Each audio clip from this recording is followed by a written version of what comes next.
While Palestinian leadership has been working hard to get recognition, Israeli officials lash out at Swedish Prime Minister over his plan to recognize Palestine as a state. Let's see what the media is saying. The Beirut Based Daily Star newspaper features an editorial piece on Benjamin Netanyahu's meeting with US President Barack Obama Wednesday, where he told him, quote, "Given shared concerns, it was time Arab countries allied with Israel." According to the Daily Star, Netanyahu's recommendation of building closer ties belies his ignorance and his arrogance. The editor questions, at a time when the peace process is at one of its shakiest stages in years, does Netanyahu genuinely believe Arab states would abandon Palestine for Israel? In its analysis, the paper argues Netanyahu is banking on the chaos across the Middle East, hoping any regional powers not primarily occupied with maintaining stability within their own borders will see a benefit to standing beside Israel. Netanyahu underestimates Arab commitment to the Palestinian cause. If anything still has the power to unite the 22 countries across the region, it is the now decades-old tragedy of Palestine and its millions of displaced and disenfranchised people. The Daily Star concludes that Netanyahu's idea of allying with Arabs is invalid. They say to pretend to be a peacemaker when accused of war crimes is naive, and if Netanyahu thinks his Arab neighbors are keen to jump into a strategic partnership with him.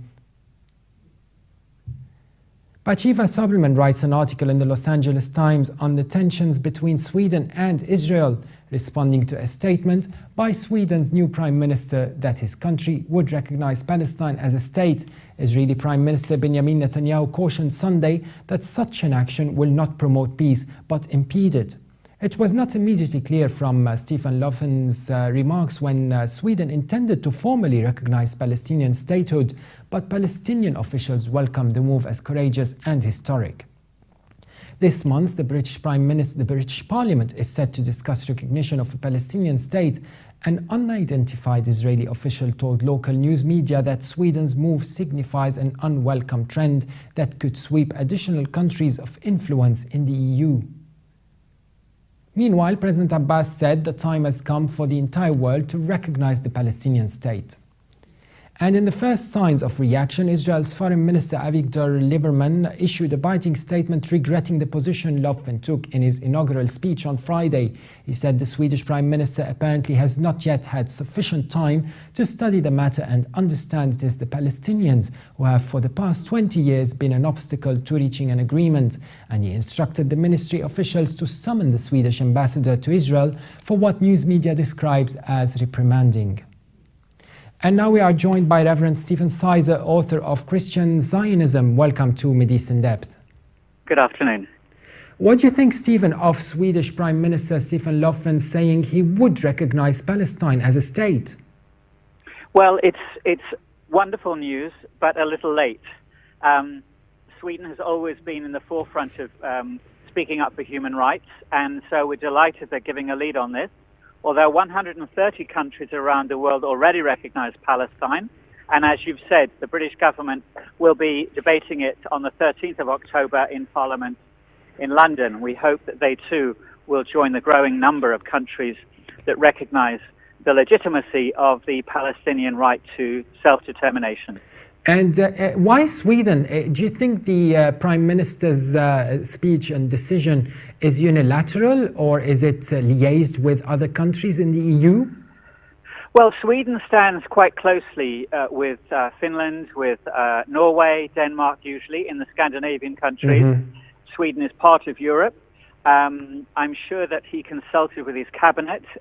He wants to remain Prime Minister of his country. He wants to remain in power. Therefore, I'm sure, I've been to Sweden many times, I'm sure Sweden will get behind this, because they have, as I said, been in the forefront of standing for human rights. They've had open doors for refugees around the world, and they have been a very peaceful country, but one committed to justice and peace for others. Mm-hmm. Mm-hmm. And what do you think of Israeli Foreign Minister Avigdor Lieberman orders to summon the Swedish ambassador? Well, what else can he do? You know, they've determined and shaped the agenda for so long. They're panicking now that countries are breaking away from their monopoly. You know, their campaign in Gaza, in Lebanon, and the continued suppression of the rights of the Palestinians cannot go on forever. It must end. And that's why we must get behind the call to recognize a state for the Palestinians in the historic land of Palestine on the 67 borders. Israel is the only country in the world that's never declared its borders. And the simple reason is it wants more land. And it's time to say, no, you must go back to the internationally recognized borders. And that inevitably involves recognizing Palestine as an independent, sovereign, contiguous Palestinian state. And do you think in Westminster some members will be influenced or maybe inspired by the Swedish Prime Minister? I hope so. I hope that others will be. But as you know, the lobby, the Israel lobby, will work very hard on other countries not to follow suit. But it's time that we stand up and do what is right. The Jews have the right to self-determination, Israelis, and so do Palestinians. You cannot bring an end to the conflict unless you recognize the legitimate claims of both sides and treat them as equal. Stephen Sizer, also the incumbent of the Anglican parish of Christchurch, Virginia Water in Surrey. Thank you very much for sharing your thoughts. Thank you. And for more updates, please visit our website on levant.tv. You could also subscribe to Mideast in Depth on iTunes. Thanks for watching and bye for now.